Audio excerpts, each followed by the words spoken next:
Good morning, everybody. You are currently listening to a Tall Girls podcast hosted by a tall girl named India. I hope everyone who is listening today is doing super fantastic. Before I get into this episode, I do want to say make sure you're following me on my socials at a Tall Girls podcast on Instagram, TikTok, and Pinterest so that you can stay up to date on all of the latest podcast episodes and catch a glimpse of my everyday life. Also, feel free to leave me a review and let me know how tall you are. I'm genuinely curious. Everything is going to be linked in the description. Fun fact, it was hurricaning last night. If you live in New York City, I'm pretty sure you know that the weather is weird these past few days. I mean, it's transitioning into fall, so it's getting cooler and the daylight is slowly dwindling. I remember when the sun would set at 9 p.m. and now it wants to set in the 7 o'clock hour. I don't know how to feel about that, but that's besides the point. Last night, it was hurricaning. I was in a deep sleep. I was getting good night's sleep, and all I hear is a bunch of thunder, and all I see is a bunch of lightning. So naturally, when you hear stuff and like see stuff with your eyes closed, like you can see how the lights are when your eyes are closed. You wake up and I'm like, what's going on here? I hear it raining cats, dogs, pigs, cows, and tarantulas outside. It was coming down extremely, extremely hard. And the thing about me is when I sleep, I like to sleep with my window open because I sleep right next to my window. It just helps me sleep. I just feel like I need the fresh air coming through right now. Well, fresh in air quotes coming in when I sleep. But that's not a good idea when it's raining hard like that because the water tends to come in and soak the windowsill.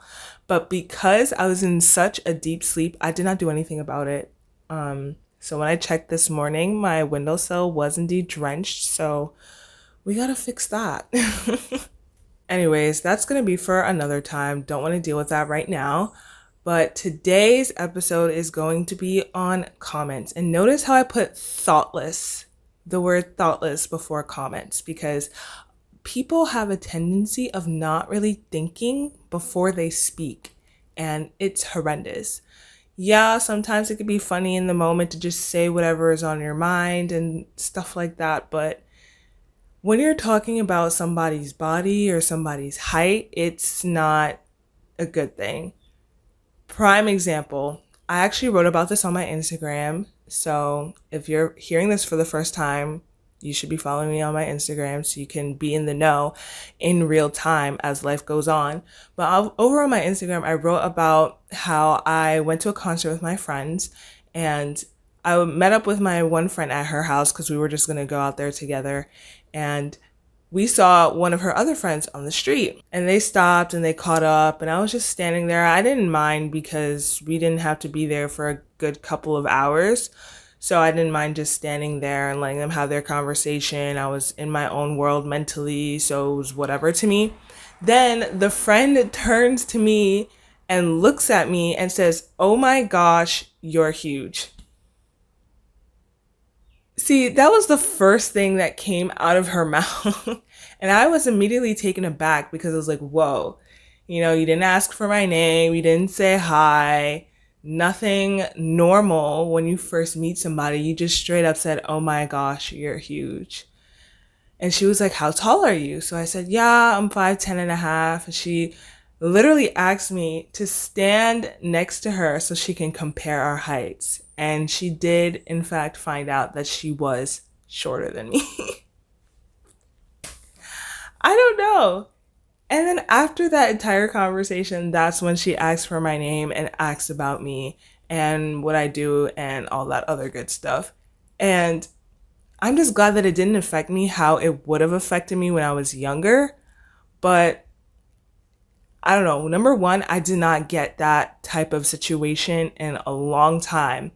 So it just had me thinking like, wow, like it's been a while since that happened. Like what's going on here?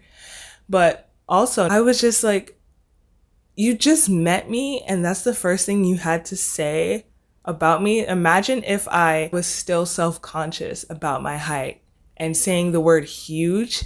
How would have that made me feel if I still felt bad about being tall. Okay, yes, this wasn't necessarily a comment, but that interaction brought me back to the olden days where the comments and the names really affected me and had a negative impact on my self-esteem. It really did bring me back to a bad time. Not necessarily the feelings, but I was just thinking about all of the things that people have said to me and people have called me. Oh my gosh, I don't think you understand how many names I've been called in my lifetime. Giantess, freaky giant, mommy long legs. Hold on, I got a list for y'all. Mrs. Slenderman, Candace Parker Jr., Sasquatch, Giraffe Girl. Should I continue? You know what? Don't even answer that because I'm not gonna. 12-year-old me was not having it. 12-year-old me was going through a very rough time. Not even just 12-year-old me, 7-year-old me, 8-year-old me, 10-year-old me. This happened a lot in elementary school. I think that this started around third grade-ish, or that's at least when I actually remember a lot of it starting. I actually don't think I remember a lot before third grade, but that's where a lot of the vivid memories are still in my mind. So third grade, that's when it was just starting to get bad, and it just got worse and worse and worse up until I got into high school. But high school was just a different story. But in that time, third to ninth, 10th grade, that's when my self-esteem was just really, really at an all-time low. And what makes it worse is that I don't think people really understand the impact of their words. What's funny to them may be extremely hurtful to you. And when you voice that it's hurtful for you, they start to get defensive. They call you sensitive. They start playing the victim simply because you just said that you felt disrespected or hurt or judged. And that behavior is extremely icky. So to the person who feels self-conscious, who feels anxious, who feels bad because people are commenting on their height or their body, number one, I am so sorry that you have to go through that because nobody should have to go through that. And number two, you are not alone. You are certainly not the only one because there are other people who unfortunately go through the same thing, myself included. And as your favorite tall girl, as your tall bestie, I'm here to spill the secrets on how to keep your cool when you hear thoughtless comments about your height or your body. And number one is just understanding that people really don't understand what it's like to live in your shoes. They don't understand what it's like being tall. They may not understand what it's like being short. They don't understand what it's being this, that, and the other when it pertains, whatever pertains to you. I'm gonna tell you right now, some people have never been told to stand in the back when taking pictures, have never been yelled at concerts or movie theaters, and have never hit their foreheads on low doorways. And it shows. They have never been in your shoes before. So their comment on your height is invalid simply because they don't understand the struggle. Listen, every time I enter my car, I always hit my head on the car doorway. It happens so much that I literally expect it. And the day that it doesn't happen, I know something is wrong. Their word or their words don't have any type of importance or any type of validity simply because they don't know what it's like to be you and they don't know what it's like to have your body. So their comment is automatically docked down to the bottom. And people who have something negative or something bad to say that's not constructive criticism is often extremely insecure.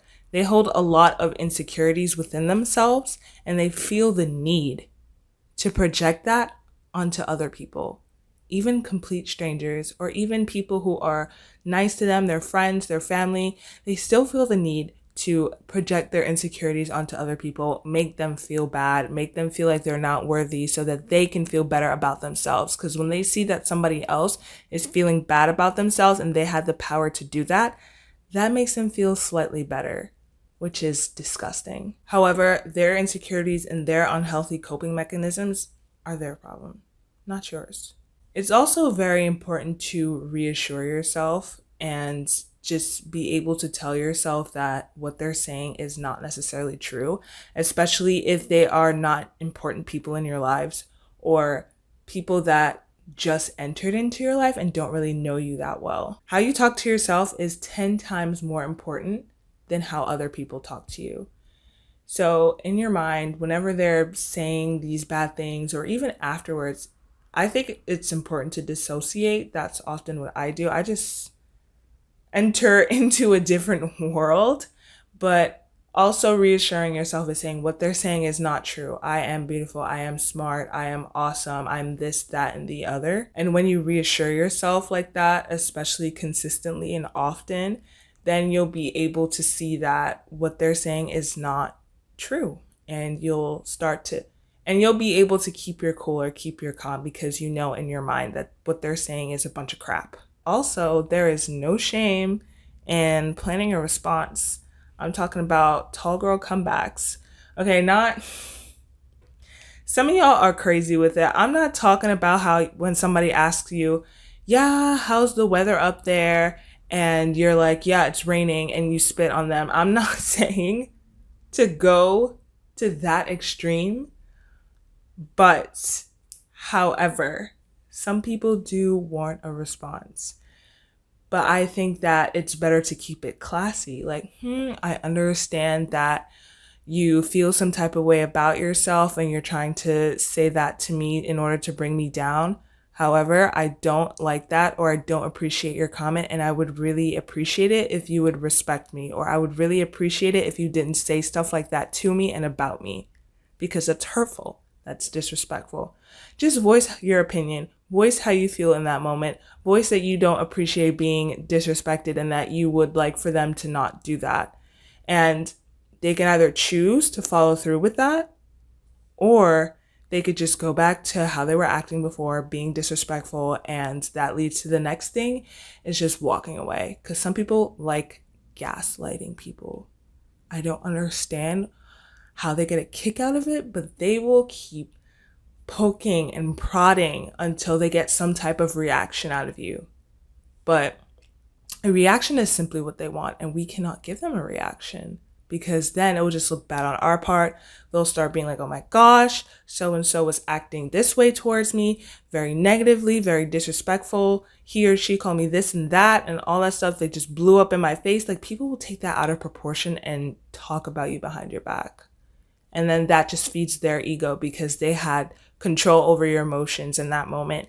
And they were able to get that or bring that side out of you. They were able to trigger you. Instead of giving them that thought or giving them what they want, sometimes it's best to just walk away from the situation, walk away from the person in that moment before you blow up and act a certain way and then things just get worse. Sometimes it's better to just leave things unsaid instead of just telling the person to their face. You can rant to a trusted friend or a trusted family member and just get that off your chest with somebody you trust rather than the person that's actually making things worse or making you feel bad. But I do need you to know that these comments are not your fault. You don't deserve these comments. And I understand how bad you can feel because of it. I've lived through it. I still go through it from time to time. Yes, with my height, but also with other things in my life the older I get now. And people just need to be more conscious of what they say to other people because, like I said before, they don't understand the impact of their words. They don't understand how it can affect somebody's self-esteem, somebody's subconscious, somebody's day, mood, etc., whatever it may be. And it's just sad that a lot of people just say a lot of things without putting too much thought into it. I feel like it would be a much better world if they actually did put some thought into it, but I can't even say it is what it is. It just shouldn't be that in the first place. So I hope that I provided some type of insight, some type of tip that could be helpful for you or even make you feel better for just a second with this episode, because I think I'm going to try to do more of these in terms of like dealing with comments and what people say and the name calling and stuff like that. Because I think that that's one of the biggest reasons why our self-esteem is just fairly low. But anyways, thank you so much for staying to the end and tuning in. I really appreciate it, and I appreciate you. As always, feel free to hit me up on my socials at A Tall Girls Podcast and let me know how you've been feeling over these past few days. Is it hurricaning where you're at? Are you dealing with comments and name calling and stuff like that? I genuinely want to know. And also feel free to leave me a review. Everything is going to be linked down in the description, and I'll catch you in the next one. Good night and goodbye.